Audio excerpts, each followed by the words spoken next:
Yo, what's up mga bro? Nag-gym tayo today. Yan, dito sa Harmonix. Yan, so nandito rin sina Brandon, Jonas, si Brandon Hendrickson, 3 times champ. So meron kasing event bukas, yung seminar for Warriors Classic yata, yun, parang yun.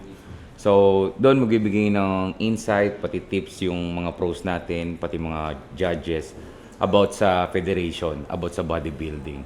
So ngayon magba-back workout kami and syempre kasama ko yung laging guest ko, si Victor Pring. Guess pa ba to? So, ayan. So, pwede tayo magdire-diretso niyan. Back workout tayo kasama sila. Guys, sobrang nakaka-bless, no? Kasi syempre, it's not every day that you see the Olympians here in the Philippines. And of course, without this guy right here opening the doors, hindi naman ito mangyayari. So, sobrang nakakatuwa. Also, meron kami palang matinding announcements sa dulo ng, ano na to? Hindi ka wala masabi. Sa dulo ng vlog ba to? So, let's go!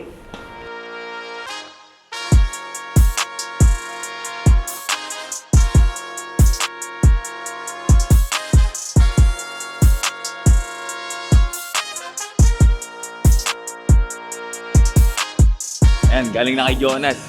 Yung vlog natin, pinanood ni Jonas, yung back day. So, panoorin nyo na rin. So, since dahil naman tayo, hindi na tayo mag-mobility. 3 extras na agad.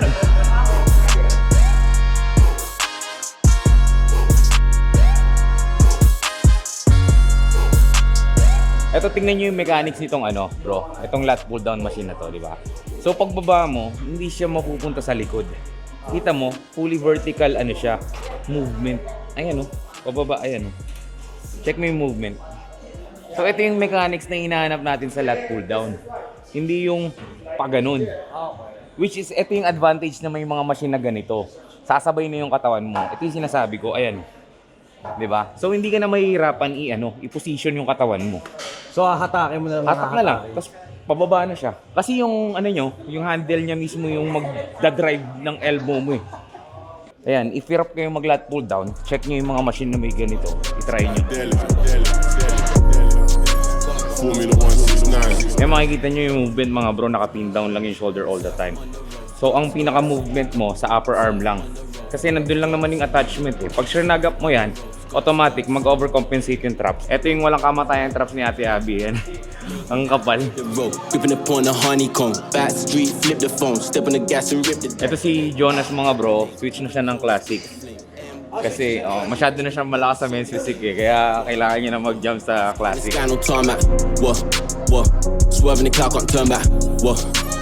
Actually bumalik yung drive ko sa Motsi pa lang. Tapos nung nag-nad pa ako, grabe. Motsi tsaka L-carnitine pagka energy. So ginagawa ko 1 mg ng Motsi. Tapos 200 mg ng L-carnitine. Tapos ang ginagawa ko pa, siguro may cheat meal ako mga 3 to 4 times a week before bed. Pero the next day, tight ako. Hindi nga ako nag-reta eh. Kasi pag nag-reta ako, total shutdown naman appetite ko. Ang habol ko dun sa Mochi sa Kasanad, yung appetite din. Kasi ako, kaya ko mag 1 meal a day eh. Hindi talaga ako nagugutom. Wala, naka-off ako GH. Yun ang mga kailangan. Gutom. Papasok ko na. Oo. Yun ang peptide. Kasi ang peptide kumbaga nakuha nila sa HGH. HGH. Pinaragment yung mga amino acids tapos yung mga peptides.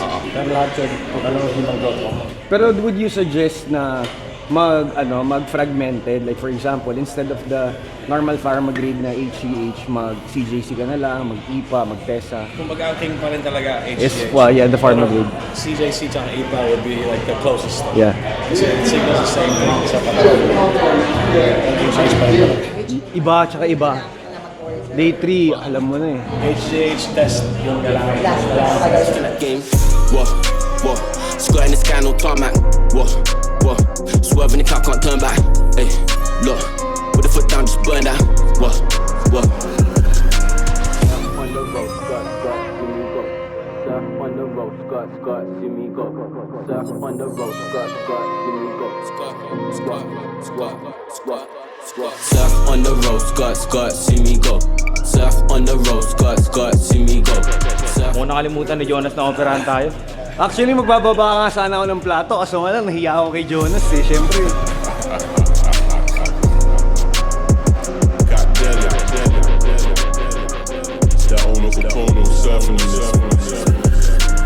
Medyo nawo-work yung end range natin ngayon kasi pinupush ni Jonas yung end range natin dun sa full squeeze dito sa rowing part.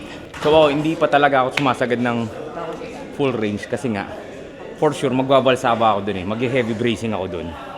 Dahil nga dito sa tahi. Pero ngayon naman, okay naman. So pinapakiramdaman ko rin. Kasi may mararamdaman akong discomfort dito sa tiyan kapag ka-feeling ko na pressure ng sobra. Yung parang may gumagalaw.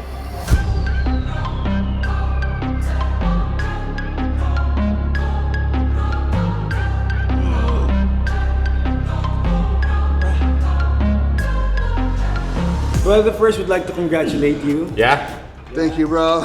First win of the year, many more to First go. one of the year, yeah. It is, yeah. We're so proud of you. Thank you, bro. It feels good. You got fam and friends here in Manila. Yeah, I know. I feel the love, bro. A lot of appreciation and support here. It's nice. It's nice. It feels good to come as a champion, too.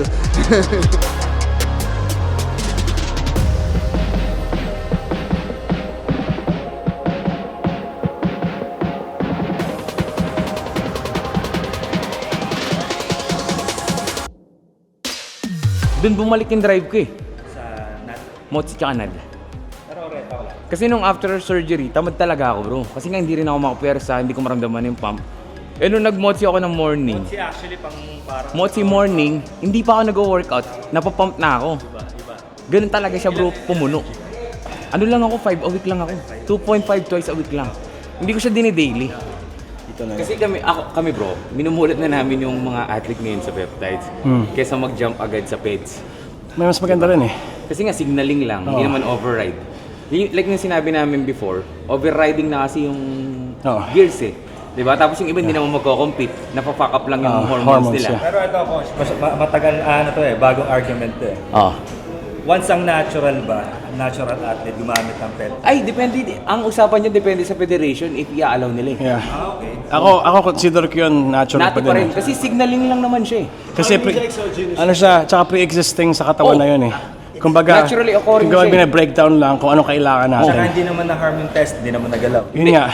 Pero itong argument doon, yung HGH, peptide. So human growth hormone, so it multiplies cells all over your body. So kumbaga yun yung Actually, from the start pa nung yeah. iba, binanasan natin yung mga HGH eh, di ba? So basically, same variant lang siya. Oo, yeah. So baka ban pa rin siya sa ibang natural federation. Pero very like thin line between nati tsaka because of peptides kasi it blurs it. Hindi bro, paglabas niyang peptides, pinag-usapan na talaga agad namin. Actually, di ba, nung andi sa akin mga 2020 na yun eh. Nung naki-Jeremy ako. Di ba si Jeremy nagpe-peptides na BPC 157 for recovery niya. So doon, alam ko na may mga study na talaga. Yeah. Pero yun yung mga sikat dati, BPC, HGH, L-carnitine, NAC, B12, mga yun. L-carnitine, yeah. Pagkatapos mo nun, talwag, malamig. Championship, like yeah. Hey, yeah. Pero, yan na, tinan mo. Oh. First set natin. Ito gawin natin. Hall of Fame. Been on the ground with a small delay. That's what it takes when you on your job. I'm working till Sige dito, everything tapos fall in ka. place. Like nah, we not gonna fall today. Like nah, we not gonna fall today. Like oh yeah, beanie up Scotty, we going up crazy. Yeah, me and my posse when this Yung axis mo nandito sa shoulder. So basically, the more na ilayo mo yung moment arm mo, mas mag-overload tong area na to. Ha? The more na ilapit mo, mas madali. Ha? So kailangan natin pa-swipe out. Okay. Yan.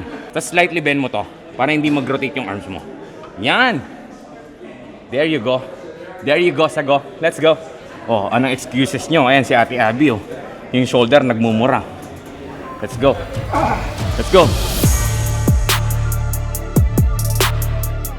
Well, if you had 3 workouts for the rest of your life, or to build your best physique, what would it be? Pull-ups, squat, deadlift. Pero walang chest eh. dominant ka kasi. Hindi, wala kang chest eh. Kaya kailangan 4 eh. Isang chest, isang Hindi bro, push. tinanggal mo talaga yung chest kasi dominant na sa'yo. Hindi kasi hindi kasi kung anong eh. Kasi deadlift makukuha mo rin yung lower back. Buong posterior eh. glutes. Oh. Tapos yung lats mo din makukuha konti. Tapos yung bicep mo makukuha mo rin. Pagka na elbow flexion, yung squats mo talagang full Yung sa akin, isa anterior. lang bro. Kettlebell. Functional lang. Mag-hire na. Three common mistakes of a new lifter Beginner. or someone that's already medyo matagal na sa gym culture or fitness culture but still nahihirapan mag-build ng muscle and lose ng fat. Akin number 1, sleep. Oh yeah. Sobrang underrated ng sleep eh. Tulog. Yeah. Kumbaga kaya nilang ilagay yung intensity sa training, yung volume, yung frequency. Pero pagdating sa sleep, fuck up lahat. Pinapatamaan mo ba? Yeah. Ito pa. I really sleep bro. Kasi puro topic namin, puro peptide. So sleep, okay talaga ang sleep. So may peptide called DSIP. Ang tawag doon, Delta Sleeping Inducing Peptide. Ang crucial doon is yung effect niya, you get help to achieve deep sleep, which is when your muscle recover, grow, and your body fully resets as far as your central nervous system. So kung yun, okay, magdi-deep sleep ka. Kasi iba yung tulog ka ng 8 hours pero wala kang deep sleep. Kunyari 30 minutes lang, usually average, hindi ka mag-grow. Pero yung deep sleep mo, Usually bro, 3 to 4 cycle yun eh, di ba? Yeah, So magre-reset ka yeah. ng light, moderate, tapos light, deep. REM, tapos deep. Yeah. Yun. Tapos 3 to 4 yun That's na, all you- na that's all cycle. you- Actually, Yeah. yung peptides na sinabi niya, hindi ko pa alam yun. Yeah, so Naghahanap siya sa akin. lang kasi nun sa Rise. Ah! Available na today. yeah. Kasi kailangan mo. Oo, hindi actually. Code Jonas. Pero yeah, yun, sleep. Tapos yung consistency ng training kasi kailangan nakalag kasi hindi mo makikita talaga yung progress mo pagka hindi ka naglalag. Tsaka yung common mistake pa bro, yung papalit-palit sila ng program. Yeah, yung Kasi pa nga isa. hindi nila nilalag. Yung pa isa. Di ba? So Yung ang pa gagawin isa. nila, magsiswitch sila na magsiswitch ng Yeah. program kung ano yung matripan nila. Oo, consistently talaga kasi kumbaga you can build the best hamstrings just doing hamstring curl Yeah. and getting stronger with it. Kumbaga, consistency lang talaga yung game. You should ask Olympia judge. ask the question. So the question is, what are the top 3 mistakes for old and new lifters or guys who goes to the gym that has hard time gaining muscle and losing fat? They don't eat enough. Number 1. If you want to gain weight, you gotta eat. Yes. Doesn't matter really how much you lift. You can lift a house. If you don't eat, you're not gonna grow. Nutrition. And yeah, so the second one is if you want to lose weight, you gotta watch the diet too and do cardio with the training. But there's difference between weight loss Yes. and a fat loss. Yes. A lot of people lose a lot of size in the muscle by cutting so much carbs, and by the time they go down, they shrink so much, they lose the muscle. Yeah.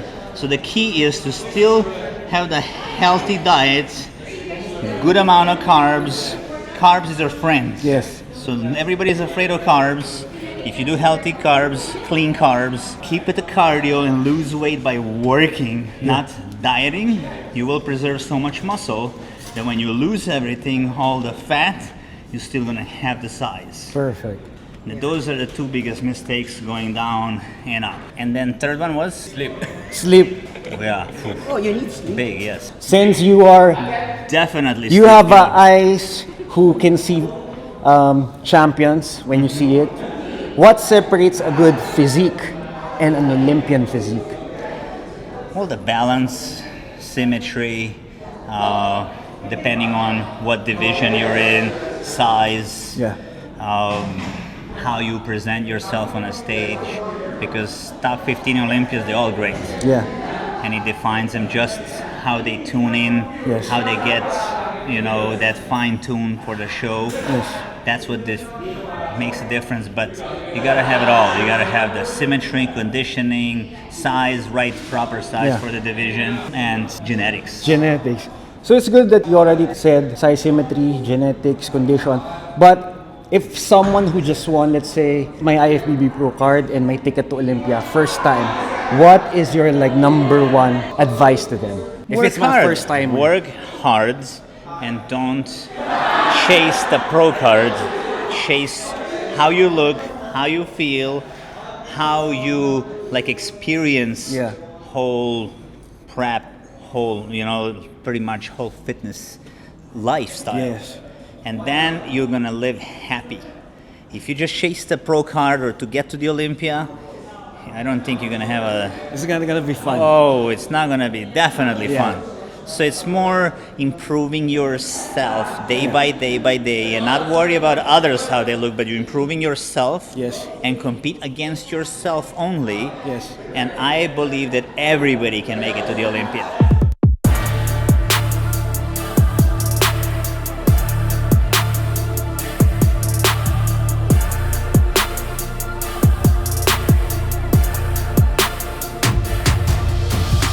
So what's up guys? So we just finished our workout here sa mga bagong students ni Ben. Joke lang. Sa mga naturuan natin. Mga naturuan. Sana nakakuha sila ng tips about sa peptides. Kung natin ba kayo o hindi na. No, it's a very very knowledgeable experience again, of course. Syempre to be led by one of the judges of Olympian, the one and only Serge. Syempre madami siyang diniscuss with regards to training, the look sa stage mo dapat, and of course yung peptides and natural physique. Also, of course, grabe yung energy ni Jonas, energy ni Brandon, sobrang intense. And of course, meron din tayong mga bikini na athletes dito, no? Of course, syempre, hindi naman ito magiging posible kung di dahil kay Champ. So, Champ, maraming salamat sa pag-invite sa akin, sa pagsama na naman sa iyong makulit na kapatid. Para at least nakikita nyo, di ba? So, ito yun yung nangyayari sa mga athlete, sa mga katulad namin na may pangarap sa bodybuilding industry, na gusto rin naming ma-share sa inyo yung kung ano ba talaga yung nangyayari parang behind the scene ng isang athlete. So, yan. So, walang, ang tawag dito? Walang kompetensya. Oh, walang kompetensya. Actually, doon ko Yan. nakita lang talaga yun ngayon eh. Kasi everyone's like, okay, you need to host. Nakita mo sa stage magkakalaban, pero kapag ka nagsama-sama, di ba? Batuhan ng knowledge, batuhan ng tips. Tapos yung parang kung ano yung kulang sa'yo, yan, yung critic sa'yo, kailangan tanggapin mo yun. tanggapin yung mo work talaga. mo. Para next labas mo, ma-improve mo. Kasi dyan lang nila marirealize ng mga athlete na you're still listening to them kahit na competitor mo sila. To be honest, yung mindset ng mga athlete naman talaga, gusto nila lahat mag-improve. Kasi mag-stop lang yung improvement pag wala na silang kakompetensya. Totoo. Di ba? So as long as may nakikita tayong parang mas ahead sa atin, yun yung ilo-look up natin na hindi kailangan ko pang galingan. Doon nangyayari yung drive ng tutuloy-tuloy. Tsaka ano siya eh, parang piston siya na sunod-sunod eh. Oo. Sunod-sunod yung suntok eh. Oo. So, mag-i-improve siya, mag-i-improve Kaya ka. nga sabi natin, di ba, kapag nag-start ka na mag-isip na ikaw na yung pinakamagaling, wala. diyan na nag-stop, Talo ka na dun. diyan na nagko-close yung doors. Exactly. So, dapat may nililook forward ka pa rin lagi and huwag kang matakot na matuto, huwag kang matakot na tumanggap ng critics. Pero dapat, pag tinanggap mo yung critics, to-work mo. Dahil sinabi mo nga no, na mag-open ng new door at huwag kang matatakot matuto at huwag kang matatakot na sumubok. Mag-jump sa Oo, bagong opportunity. Opportunity yan. Meron kaming matinding announcement sa next episode na lang pala. Sa next na lang. Oo, so kasi syempre medyo loaded na tong episode na to. mahaba na eh. Etong announcement na to, it will move the Champ, of course, from being a competitor, being an athlete, to a business owner and legitimizing himself as a full business owner niya talaga. No? And Dapat yata kasama natin si Kuya Mads mag-announce. hindi, syempre dapat si Kuya Mads, Oo. si Doc, Si Doc, diba? Si Ju, lahat ng kasama sa team, Oo, no? sa team, yan. Na talagang sa next vlog natin. Syempre si Di ba Jonas. tayo nag-vlog ng buo? Si Jonas nga pala, kasama na natin. Ayun na nga, no? Sobrang nakakatuwa kasi syempre exciting times to. Of course, alam ko medyo kinakabahan si Ben dito sa bagong gagawin natin. Exciting and kinakabahan. But of course, syempre, by the will of God at talagang sa guidance ni Lord, talagang lahat naman magagawa natin ng tama. So guys, this is Victor praying. You have the Champ, Joven Sagabain here.